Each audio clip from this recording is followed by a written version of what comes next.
기도하는 것이 우리에게 소중한 일입니다. 믿음의 경주를 하면서 우리가 기도하지 않고 어떻게 믿음을 지켜나갈 수 있을까? 사실 어려운 일입니다. 또 우리가 우리의 신앙뿐만 아니라 우리 가정을 위해서도 또 일터를 위해서도 또 교회를 위해서도 기도하지 않고 어떻게 우리가 이 사명들을 감당할 수 있을까? 기도하지 않으면 사단이 우리를 흔드는 대로 흔들리게 돼 있습니다. 기도하지 않으면 하나님의 나라를 볼 수 없고 눈에 보이는 것이 온통 세상 일들 뿐입니다. 그래서 우리가 낙심하게 되는 거예요.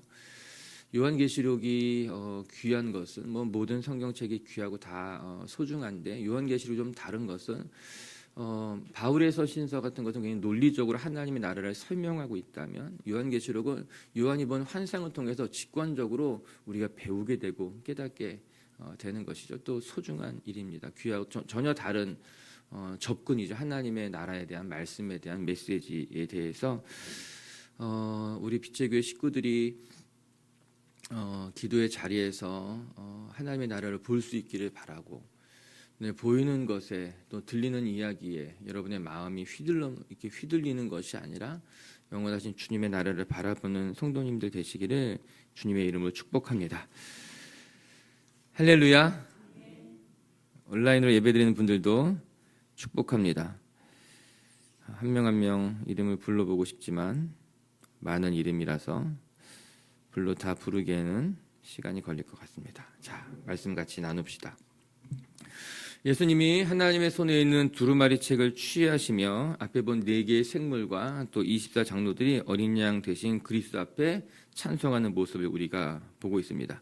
그리고 손에는 찬송하기 위한 검은고와 또 향이 가득한 금대접을 들고 있었다, 이렇게 말하고 있어요. 8절의 말씀 같이 읽어보겠습니다. 8절 시작. 그 두루마리를 취하심에 4 생물이 24장로들이 그 어린 양 앞에 엎드려 각각 검은고와 향이 가득한 금대접을 가졌으니 이 향은 성도들의 기도들이라. 오늘 24장로들이 이제 금대접을 향이 가득한 금대접을 들었다 이야기하고 있어요. 그런데 그 금대접이 무엇이냐? 성도들의 기도다 이야기하고 있어요. 성도들이 올린 기도가 아름다운 향기가 되었고 그 향기가 가득한 금대접을 가지고 예수님 앞에 나아가 찬송하고 있는 모습을 요한이 보게 된 것입니다. 우리는 여기에서 성도들이 드리는 기도가 얼마나 아름답고 소중한 것인지를 배우게 됩니다. 성도들의 기도가 어떤 외침으로 공중에서 사라지는 것이 아니라 성도들의 기도가, 여러분의 기도가 아름다운 향기가 되어서 예수님 앞에 올라가고 있다는 거죠. 성도들의 향기, 기도를 담은 금대접을 모아서 하나님 앞에 올려지고 그것으로 찬송하고 있는 것 아니겠습니까? 여러분 생각해보면 우리는 우리가 기도한 것을 다 기억하지 못합니다. 우리가 10년 신앙생활하고 20년 신앙생활 해오면서 자신이 기도한 것을 다 기억하는 사람이 얼마나 되겠습니까? 그렇게 기억할 수도 없습니다.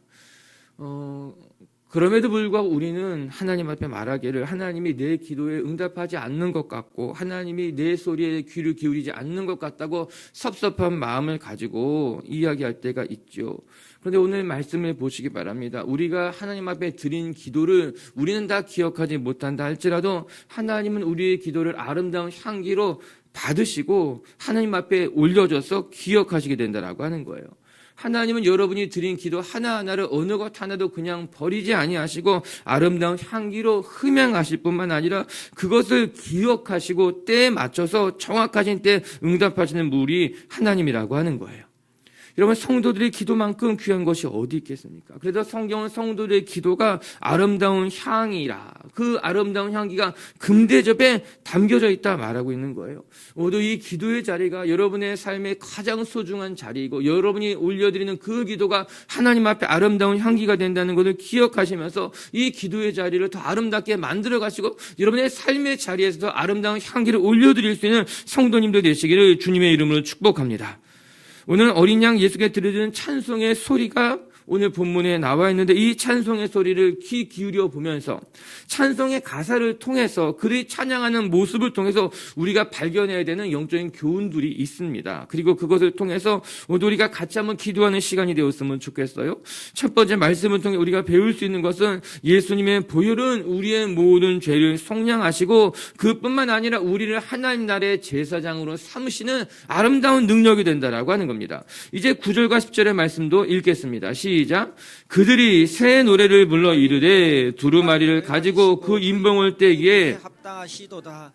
일찍이 죽임을 당하사 각 족속과 방언과 백성과 나라 가운데에서 사람들을 피로 사서 하나님께 드리시고 그들로 우리 하나님 앞에서 나라와 제사장들을 삼으셨으니 그들이 땅에서 왕노릇 하리로다 하더라. 아멘. 먼저 그들이 새 노래를 불러, 여기서 말하는 새 노래가 무엇일까? 아마 새 마음으로 또 드려지는 노래일 수도 있고 또 앞에서 드렸던 찬양과 다른 곡조를 가진, 다른 가사를 가진 찬양일 수도 있고 그들이 새 노래를 불렀다라고 하는 거예요. 여러분 먼저 축복할게요. 여러분의 삶에 매일매일 새 노래가 울려 퍼지길 주님의 이름으로 축복합니다.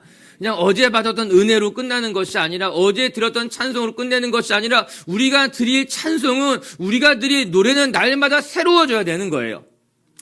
전 우리 교회가 옛날 찬송가만 붙들고 하지 않고 여러분 새 노래를 배우세요. 아멘. 새 노래 배우시는 것도 좋아요.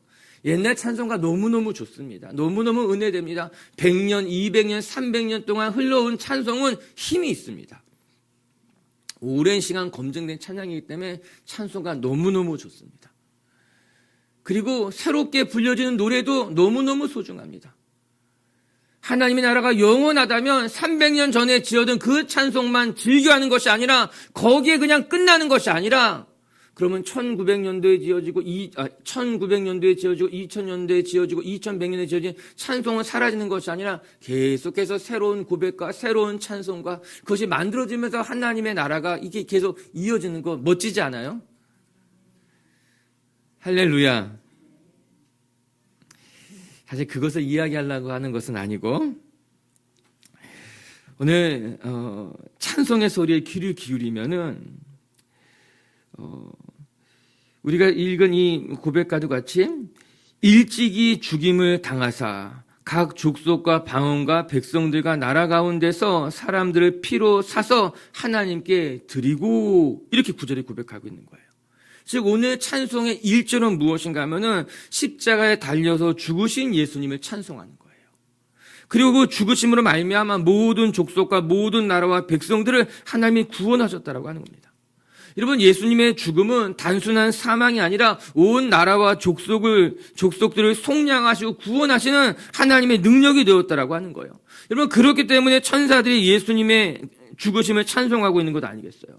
여러분 사람이 죽으면 죽음을 찬송할 이유가 어디 있겠습니까? 여러분 죽음은 찬송하는 것이 아니라 애도하는 것입니다. 그게 보통인 거예요. 죽은 자에 대해서는요 애도하는 것이고요. 그 유가족들에 대해서는 위로하는 것이 일반적인 일일 것입니다. 그러나 예수 그리스도의 죽음은 그와 다르다는 거예요. 예수 그리스도의 죽음은 평범한 죽음이 아니라 온 인류를 속량하시고 구원하시기 위한 죽음이기 때문에 예수 그리스도의 죽음은 애도하는 것이 아니라 찬송하는 거예요. 그 죽음을 높이게 되어 있다라고 하는 것입니다. 이 사실은 너무너무 중요합니다. 사람들의 죽음은 슬픈 일일지 모르지만 사람들의 죽음은 애도하고 위로할 일이 될지 모르지만 예수 그리스도의 죽음은 그 죽음을 말미암아 우리의 죄를 속량하시고 온 열방을 구원하시는 죽음이기 때문에 그 예수 그리스도의 십자가, 예수 그리스도의 죽음은 찬송받기에 합당한 죽음이라고 하는 거예요. 그래서 성도들은 찬송하는 거죠. 천사를 찬송하고 있는 것 아니겠습니까? 이 사실이 우리 각자의 삶에 우리의 모습에 적용해 본다면 우리는 예수 그리스도의 죽음으로 말미암아 죄에서부터 속량함을 받았어요. 더 이상 죄에 매여 살던 것이 아니라 심판받고 정죄받는 존재가 된 것이 아니라 예수 그리스도의 죽음으로 말미암아 우리 죄가 씻김을 받았고 예수 그리스도의 속량으로 말미암아 하나님의 자녀가 되었다라고 하는 거예요. 할렐루야. 그리고 이 찬송은, 이 죽음은 유대인에게만 국한된 것이 아니라 뭐라고 나옵니까? 모든 족속과 모든 나라와 백성들을 위해 하시는 죽음이라고 하는 거예요. 이것도 결코 놓쳐서는 안 되는 것이에요. 우리가 잊지 말고 기억해야 될 것이라고 하는 거죠. 오늘 1절은 무엇인가? 예수 그리스도의 죽음을 일찍이 십자가 달려 죽으신 어린 양을 찬송하는 것이고, 그 어린 양의 죽음은 저와 여러분을 살리시고 구원하시고 하나님의 자녀로 만드신 거예요. 우리뿐만 아니라 온 열방을 살리신 죽음이라고 하는 거예요. 모두 우리 빛의 성도 여러분들이 예수 그리스도의 죽으심을 말미암아 우리가 모든 죄에서부터, 정죄함에서부터, 심판에서부터 구원받았다는 것을 기억하고 감사하고 찬송할 수 있기를 주님의 이름을 축복합니다. 그뿐만 아니라 이 어린 양의 죽으심을 말미암아 무엇이라 나옵니까? 우리를 하나님의 나라와 하나님 나라의 제사장으로 삼아 주었다라고 하는 거예요. 예수님의 죽으심은 우리를 죄에서 속량하셨을 뿐만 아니라 우리를 제사장으로 삼아서 하나님 나라 일꾼으로 불러주었다는 겁니다. 여러분, 엄청난 역전이에요. 당시 이 편지를 받아 읽는 사람들은요, 이방인들이었고 죄인이었습니다.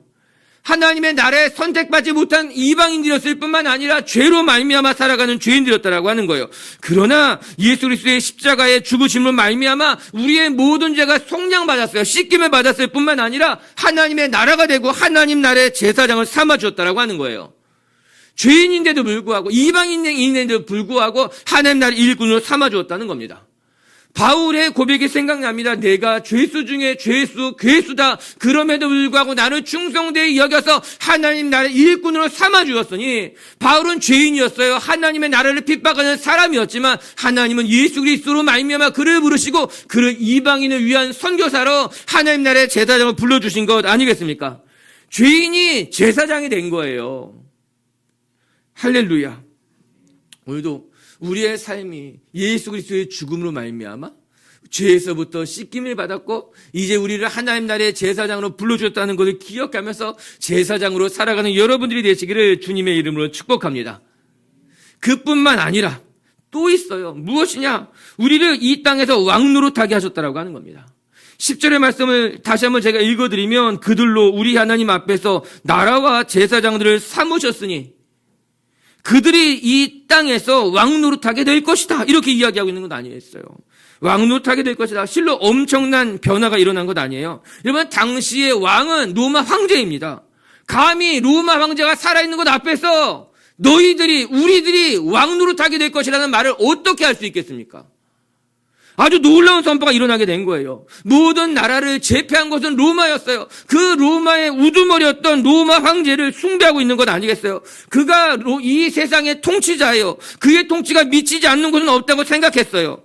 또한 지금 이 편지를 읽고 있는 사람들도 그 로마 황제의 핍박으로 말미암아 큰 고통 속에 처해 있었던 거예요. 그런데 오늘 요한이 본 환상이 무엇인가?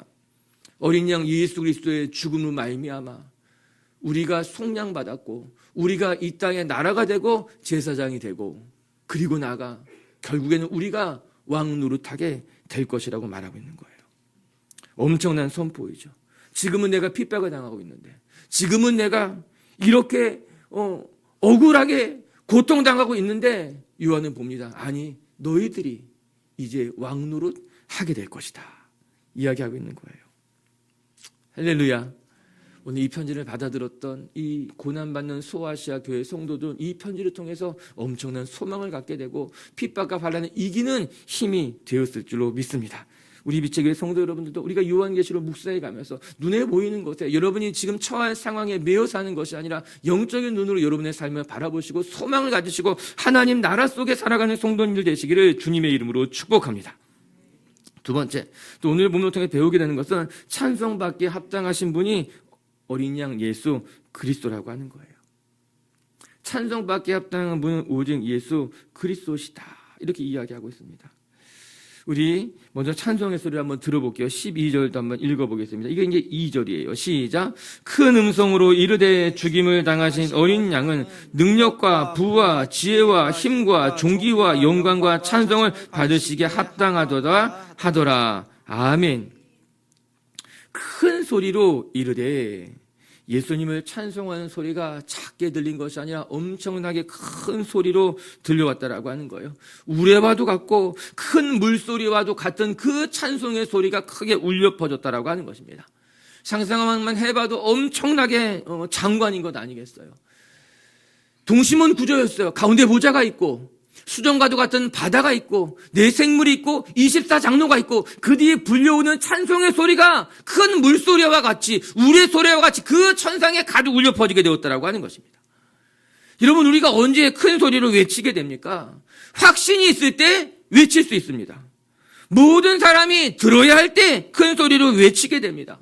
어린 양께 울려 퍼진 이 찬송의 소리는 확신의 찬소리였던 거예요. 찬송받게 합당하신 분이 어린 양 예수이십니다. 어린 양 예수 그리스도만이 찬송받게 합당하다는 확신이 있었기 때문에 그 확신의 찬소리가 천상에 울려 퍼지게 되는 거죠. 하나님의 귀에 들릴 뿐만 아니라 그곳에는 모든 사람들이 모든 존재와 모든 만물이 들을 수 있게 하기 위해서 엄청나게 큰 장관의 소리로 울려 퍼지게 된 것 아니겠습니까? 이 찬송의 소리는 하나님의 존재와 정비례합니다. 하나님의 존재가 크고 위대하기 때문에 하나님의 존재가 크고 그 위대한 만큼 찬송의 소리는 확신에 차며 모든 만물이 들을 수 있을 만큼 큰 소리로 울려 퍼지게 된 것 아니겠어요? 우리가 이 세상에서 노래해야 될 찬송의 소리도 이와 같아야 될 줄로 믿습니다. 나 혼자 고백하는 찬송의 소리도 물론 있을 것입니다. 조용히 주님 나의 주님이다. 물론 그렇게 속삭일 때도 있겠지만 기본적으로 찬송이라고 하는 것은 온 세상이 들을 수 있게 울려 퍼지게 되는 거예요. 여러분, 자랑할 때 나만 들으라고 자랑하는 사람이 있어요? 거울 보고 자랑하는 사람이 있어요? 속삭이며 자랑하는 사람이 있어요? 그렇지 않아요. 자랑이라고 하는 것은요, 외치는 거예요. 내 자식 좀 보라고. 얼마나 훌륭하냐고. 나 좀 보라고. 내가 이렇게 잘했다고. 이 자랑이라는 것이 원래 그런 속성인 거예요. 다른 사람이 들을 수 있게 외치는 것이 자랑이죠. 찬송은 자랑입니다. 보좌 위에 계신 하나님, 그 곁에 계신 어린 양 예수 그리스도를 내가 혼자 알고 그냥 끄덕이는 것이 아니라 하나님이 보좌 위에 계시고 그 보좌가 하나님의 것이고 어린 양이 죽음을 당해서 우리 죄가 속량받았다고 크게 외치고 모든 사람들이 듣고 온 세상이 듣고 모든 피조물이 들을 수 있도록 큰 소리를 외치는 것이 찬송이다. 할렐루야. 그럼 이 세상을 향한 찬송의 소리가 무엇일까요? 죽임을 당하신 어린 양은 능력과 부와 지혜와 힘과 존귀와 영광과 찬송을 받으시기에 합당하도다. 죽임을 당하신 어린 양이 이는 십자가의 영광을 찬송하는 것입니다. 죽임을 당하신 어린 양, 이는 또한 성육신하신 성자 하나님의 모습을 찬송하게 되는 것 아니겠어요? 죽임을 당하신 어린 양이 무엇일까? 하늘에 계신 하나님께서 인간의 몸으로 내려오셔서 인류를 위해서 십자가에 달려 죽으시는 것, 이것은 하나님 성부 하나님의 성육신하신 예수 그리스도를 바라보고 그분이 짊어지신 십자가의 영광을 찬송하게 되는 겁니다. 여러분, 이 사실은 매우 중요합니다. 그리스도가 찬송을 받으시는데 그 찬송의 내용 속에서는 이 땅에 오신 성육신과 또 우리를 위해서 짊어지신 십자가를 바라보고 그것을 찬송하고 있는 거죠. 여러분, 성육신의 사건은 자신을 낮추시는 사건이에요. 하나님이 인간의 몸으로 오신 매우 신비로운 사건입니다. 그리고 십자가의 사건은 자기 자신을 우리에게 희생제물로 내어주신 사건이 되는 거예요. 세상은 힘이 있고 높은 것을 찬양합니다. 힘이 있는 자를 찬양하고 권세를 가진 자를 찬양하고 높이 있는 것을 찬송합니다.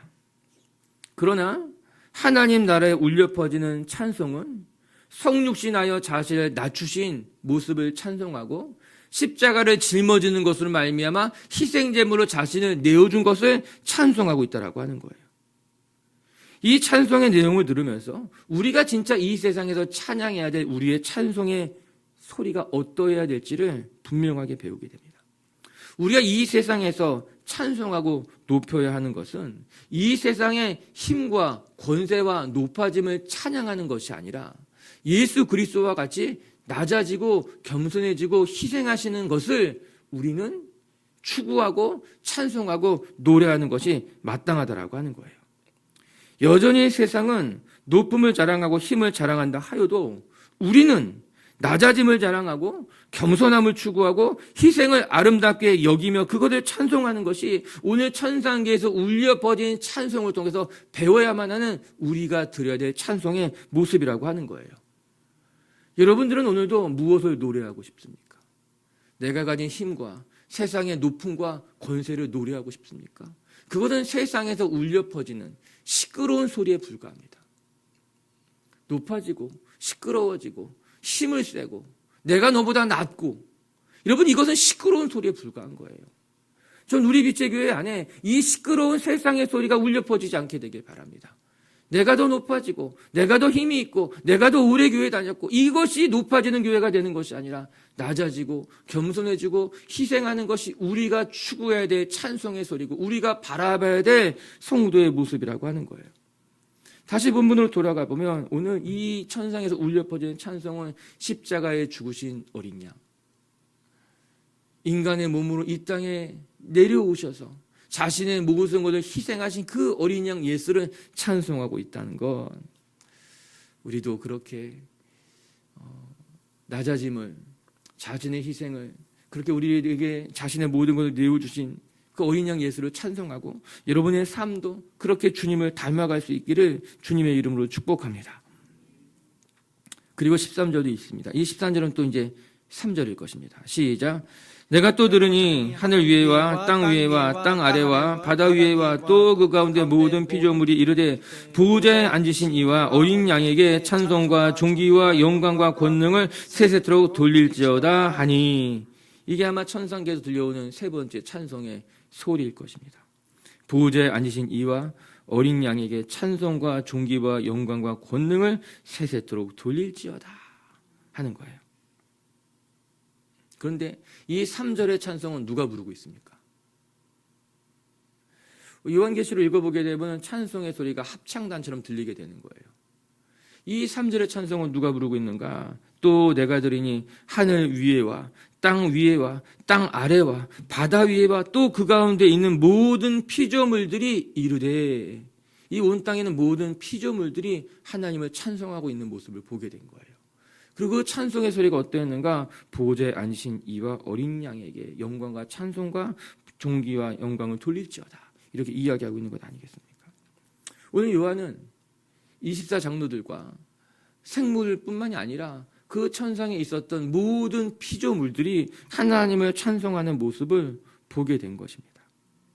여러분, 하나님은 구원받은 자기 백성들에게만 찬양을 받으실 분이 아니라 이 세상 모든 피조물들에게 찬송을 받으시기에 합당하신 분이십니다. 하나님은 교회 다니는 성도들에게만 찬양을 받으시는 신이 아니라 교회 다니지 않고 않는다 하여도 온 열방 모든 민족들에게 영광과 찬송을 받으시기에 합당한 분이라고 하는 거예요. 할렐루야. 왜 그런지 아십니까? 왜 그런가? 찬송할 이유가, 찬송의 근원적인 이유가 하나님에게 있기 때문인 거예요. 이 말이 무슨 말인가? 내가 신앙이 좋아서, 내가 믿음이 좋아서, 내가 충만해서 찬송하는 것처럼 생각하지만, 여러분, 찬송은 내가 충만하기 때문에 찬송하는 것이 아니라 하나님이 찬송받기에 합당하기 때문에 내가 오늘도 찬송할 수 있게 되는 거예요. 찬송의 근거가 나에게 있잖아요. 그러면 내가 좋을 때는 찬송할 수 있어요. 그런데 내가 슬플 때는 찬송할 수 없어요. 내가 형통할 때는 찬송할 수 있어요. 그러나 내가 형통하지 못할 때는 찬송할 수 없게 돼요. 그것은 찬송의 근거를 나에게 두는 거예요. 그렇지 않습니다. 우리가 형통하지 않을 때도 찬송할 수 있고 내 마음이 너무너무 힘들 때도 찬송할 수 있는 것은 찬송의 근거가 하나님께 있기 때문인 거예요. 그렇기 때문에 여러분 마음이 우울해도 찬송할 수 있습니다. 답답해도 찬송할 수 있습니다. 온 천지 만물이 찬송할 수 있는 것은 그 천지 만물에게 찬송받을 존재가 계시기 때문에 찬송할 수 있는 거예요. 하나님이 찬송받으실 분에게 찬송할 수 있게 되는 거예요. 모두 우리 빛의 식구들이 정말 온 땅 가운데 모든 피조물, 모든 세계가 찬송하기 합당하니 그 주님을 바라보고 그 주님을 찬송하는 분들 되시기를 주의 이름으로 축복합니다. 말씀을 정리하도록 하겠습니다. 오늘 요한이 그 천상, 그 하늘 보좌 위에 위에 있는 어린 양을 바라보면서 그 장로들의 손에 들려있는 금대접 위에 향기로운 기도가 담겨져 있는 것을 보게 되었습니다. 여러분, 우리의 기도는 아름다운 향기가 되어서 금대접에 담겨져 하나님 앞에 올라간다는 것을 기억하면서 여러분의 기도를 더 아름답게 하나님 앞에 올려드리는 성도님들 되시기를 주님의 이름으로 축복합니다.